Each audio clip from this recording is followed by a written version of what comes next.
Alors, on commence. Alors, Monsieur Karl Medjani, bonjour. Bonjour.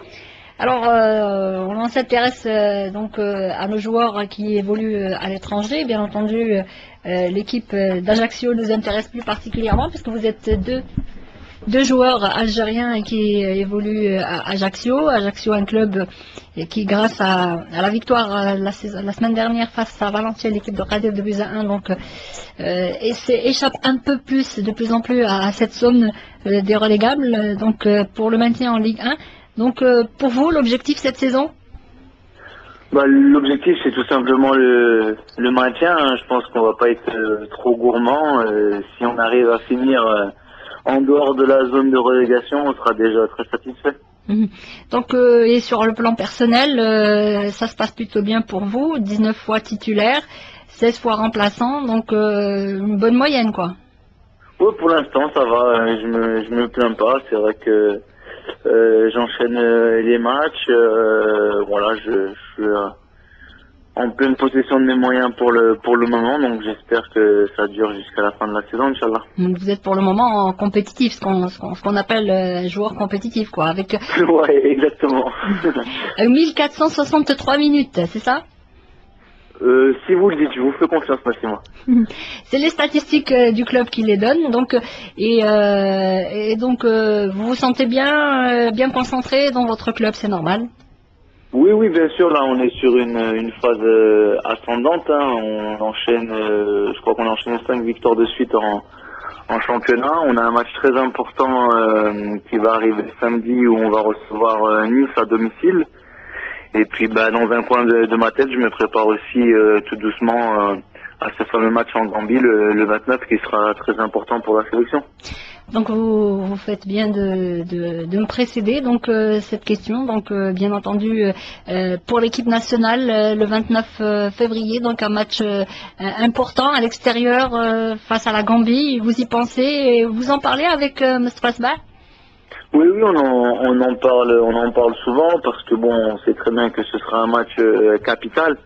Maintenant, comme tous les joueurs, on attend avec impatience la sélection définitive du coach.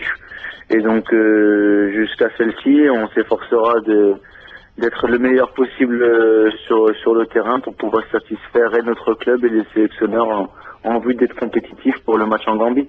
Donc vous dites on attendra la liste. Il est vrai que le coach Vaïd a fait jouer la concurrence. On doute des moments, on se dit peut-être que je ne vais pas être sélectionné. Ça se passe comment? Douter, c'est un grand mot. Hein. J'ai envie de dire qu'on sait très bien qu'il y a de la concurrence, que ce soit en club ou en sélection.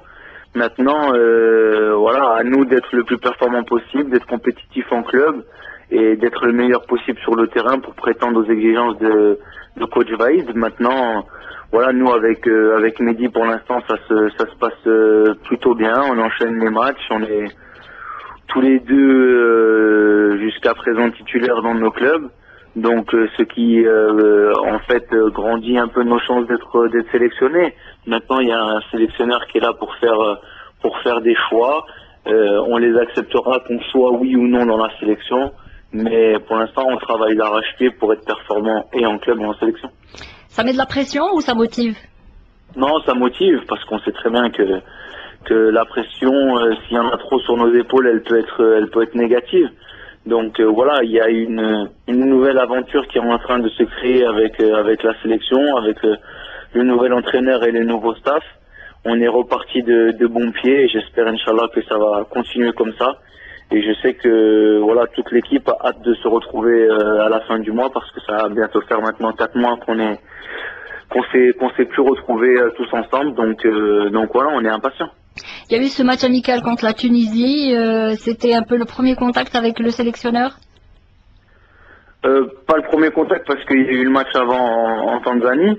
Mais voilà, je veux dire pour lui c'était son premier match à domicile. Donc voilà, je pense que ça s'est très bien placé à Blida. On a eu la déception de ne pas pouvoir recevoir le Cameroun au 5 juillet, donc on a fait une opposition en interne. Maintenant voilà, on va rentrer dans une nouvelle phase de qualification et on espère faire un bon résultat en Gambie afin de les recevoir au mois de juin prochain dans les meilleures dispositions. Et donc l'équipe d'Algérie a du mal à l'extérieur, les statistiques sont là, donc 12 matchs à l'extérieur, seulement 3 buts marqués, sur 20 matchs à l'extérieur, une seule victoire de l'Algérie à l'extérieur, et en autre, d'autres statistiques, 14 buts encaissés en 2 ans. Donc qu'est-ce que vous dites par rapport à ces statistiques? Les statistiques, elles sont là pour être dites, c'est vrai, pour être discutées, mais elles sont aussi là pour être changées. Et donc voilà, on a un nouvel entraîneur, on a une nouvelle équipe avec de nouveaux joueurs. Donc on fera le bilan peut-être dans quelques temps pour voir si on était en progression. Je pense que on a une manière de travailler qui est différente avec le sélectionneur, une tactique aussi qui est différente. Donc il faut nous laisser un peu de temps pour que tout ça se mette en place.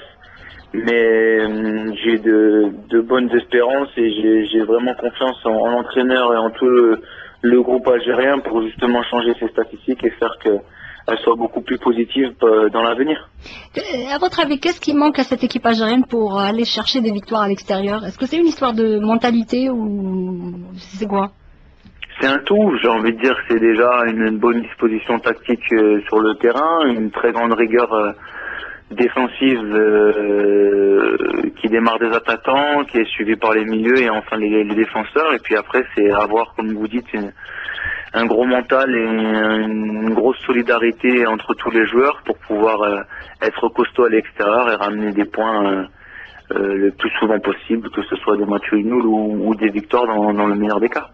Le coach national Vaïd avait déclaré lors d'un point de presse tout récemment donc, que l'Algérie manquait d'audace, de détermination et de discipline. J'ai envie de dire que c'est le coach qui est mieux placé pour parler et pour tirer des conclusions de ce qu'il voit sur le terrain et à l'entraînement. Donc voilà, s'il pense que ces points-là doivent être améliorés, on s'efforcera de bien travailler pour que justement on corrige toutes ces petites erreurs. Le coach a également déclaré que les joueurs algériens donc manquaient parfois de lucidité puisqu'ils réclament, ils réclament souvent, ils protestent souvent des décisions d'arbitre aussi. Moi, ça, j'ai envie de dire que c'est plus dans le caractère de l'Algérien type, d'être, on va dire, comment dire, un peu râleur, un peu déterminé, un peu contre les contestations, tout ça. Donc je veux dire, on est des hommes de caractère et malheureusement parfois et heureusement aussi à certains moments ça se traduit sur le terrain, que ce soit de façon, on va dire, négative, de protester contre les décisions arbitrales ou contre certaines injustices, mais aussi de façon positive, parce que quand on voit ce qu'a fait l'équipe en Égypte notamment, si elle n'avait pas ce caractère-là, elle n'aurait jamais pu décrocher cette qualification. Donc c'est un peu à double tranchant, mais il faut toujours essayer de gommer les effets négatifs et améliorer les effets positifs. On a beaucoup parlé des transferts des joueurs algériens. Certains ont fait le choix d'aller dans les pays du Golfe, mais en même temps, il y a eu bien sûr le cas Mesbah qui est titulaire avec l'AC Milan et qui va même, semble-t-il, selon l'entraîneur italien, donc Milan AC, donc il va être retenu pour jouer la Ligue des Champions d'Europe. Et Razel également qui va dans un club de première division espagnole. Et donc, qu'est-ce que vous dites? Tout d'abord, c'est une grande fierté et je suis très content pour Djamel et pour Kader, parce que bon, ce sont de très bons joueurs. Vous les avez eu au téléphone? Oui, je les ai eu au téléphone pour les féliciter et pour pouvoir échanger un peu avec eux. Donc c'est vrai que pour Djamel, c'est le rêve de tout joueur et de tout enfant de pouvoir signer un jour dans un grand club comme le Milan AC. Je lui souhaite plein de réussite et beaucoup de victoires avec son nouveau club.